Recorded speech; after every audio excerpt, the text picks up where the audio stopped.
नमस्कार. सध्या माझं एक वक्तव्य मीडिया फिरवत आहे. अशी नेहमीच माझी अनेक वक्तव्य तोडून मोडून फोडून मीडियावाले दाखवत असतात. माझं संपूर्ण भाषण कधी कोणी दाखवत नाही. माझ्या भाषणातलं मागचं पुढचं सगळं कापून त्याच्यातून एक प्रचंड वाद कसा निर्माण होईल, समाजामध्ये दुही कशी माजेल ह्याबद्दल काळजी घेऊन मीडियावाले नेहमी हे माझी वक्तव्य टाकत असतात. तशी त्यांनी आत्ता 2 वक्तव्य माझी चालवली आणि त्याच्यावरनं बरेच लोक दुखावले गेलेत असं मला जाणवलं. एक RSS आणि भाजपबद्दल मी बोललो होतो आणि दुसरं मी असं म्हटलं होतं की मनुस्मृती हा ग्रंथ जर नीट मूळ मनुस्मृती जर वाचली असती तर कदाचित ती जाळली नसती असं मी बोललो. आता ह्याच्या पाठीमागे बोलण्याचा माझा मूळ उद्देश असा आहे की मला असं म्हणायचं आहे की हिंदुत्व ह्या विषयावर बोलत असताना हिंदू धर्मातले जे सगळे धर्मग्रंथ आहेत, भगवद्गीता आहे, रामायण आहे, महाभारत आहे, 4 वेद, उपनिषद, पुराण, मनुस्मृती, तर हे सगळं आपण वाचतच नाही.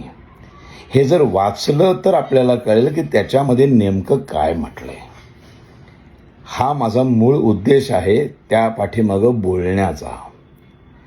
त्यामुळं मी असं म्हटलं की मनुस्मृती, वेद, उपनिषद संपूर्ण भाषण यूट्यूबवर अवेलेबल आहे, तुम्ही ते बघू शकता.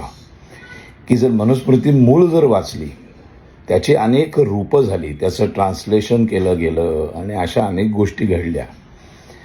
आता बाबासाहेबांनी नंतर जेव्हा मनुस्मृती जाळल्यानंतर हिंदू कोड बिल बनवताना मनुस्मृतीचा वापर त्यांनी उपयोग करून घेतलेला आहे. मनुस्मृती ही आधाराला घेतलेली आहे, हे त्यांनी स्वतः लिहिलेलं आहे.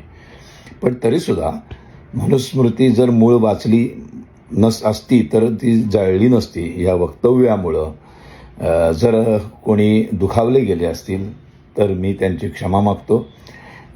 मी दिलगिरी व्यक्त करतो मनापासून. डॉक्टर बाबासाहेब आंबेडकर, स्वातंत्र्यवीर सावरकर, सगळीच, छत्रपती शिवाजी महाराज, हे सगळे हे आपली दैवत आहेत, सगळे महापुरुष आहेत. मी आज 25 वर्ष व्याख्यानं देतोय. या 25 वर्षामध्ये मी कधीच कुठल्या महापुरुषाबद्दल एकही अवाक्षर वाईट काढलेलं नाही आहे. किंबहुना मी बाबासाहेब आंबेडकरांचं चरित्राचा अभ्यास सध्या करतोय आणि बाबासाहेब लोकांपर्यंत पोचावेत, ते कळावेत खरे बाबासाहेब कसे होते ते सांगण्यासाठी माझी धडपड चालू आहे. ते काही दिवसांनी तुम्हाला दिसेल. पण जर या मनुस्मृती मूळ वाचली असती तर ती जाळली नसती. तर या शब्दामुळं जर माझे बांधव जर दुखावले गेले असतील तर मोठ्या मनाने मला क्षमा करा. मला कोणालाही दुखवण्याचा हेतू नाही आहे. माझा खरा हेतू, जर माझी 25 वर्षातली सगळी व्याख्यानं जर तुम्ही ऐकलीत तर माझा मूळ हेतू आणि माझं मूळ उद्दिष्ट हे आहे की हिंदू धर्मातल्या सर्व जाती, पंथ यांच्या भिंती संपून आपण एक हिंदू म्हणून, एक भारतीय म्हणून आपण एकत्र असं वज्रमुठीने एकत्र उभं राहायला पाहिजे. हा माझा मूळ हेतू आहे.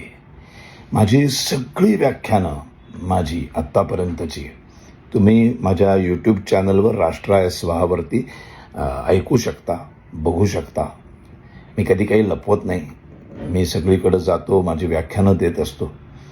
असंख्य बहुजन समाजातली जास्तीत जास्त लोकच माझी व्याख्यानं अरेंज करतात, ठेवतात. त्यामुळं माझ्या जर कोणी बंधू दुखावले गेले असतील, कारण मी काही लोक बावळटासारख्या प्रतिक्रिया देत असतात, मी त्यांच्याकडे दुर्लक्ष करतो. पण काही माझ्या चांगल्या मित्रांनी त्याबद्दल अशा प्रतिक्रिया दिल्यामुळं मला असं वाटलं की एक व्हिडिओ करावा आणि दिलगिरी व्यक्त करावी. मला कोणालाही दुखवायचं नाही आहे. मुळात मी बाबासाहेबांचा, सगळ्या महापुरुषांचा अत्यंत आदर करणारा माणूस आहे. त्यामुळं प्लीज मोठ्या मनाने क्षमा करा. आणि काहीतरी शब्द कधीतरी बोलण्याच्या ओघामध्ये निघून जातो, पण असं कधी होत नाही. 25 वर्षांची सगळी व्याख्यानं तुमच्यासमोर माझी उपलब्ध आहेत. त्यामुळं मनुस्मृतीमुळे त्या वाक्यामुळं जर कोणी दुखावलं गेलं असेल, कुणाला वाईट वाटलं असेल, तर मी मनापासून दिलगिरी व्यक्त करतो आणि थांबतो. आणि या माझ्या पुढच्या व्याख्यानांना सगळ्यांना धन्यवाद. जय हिंद, जय भारत.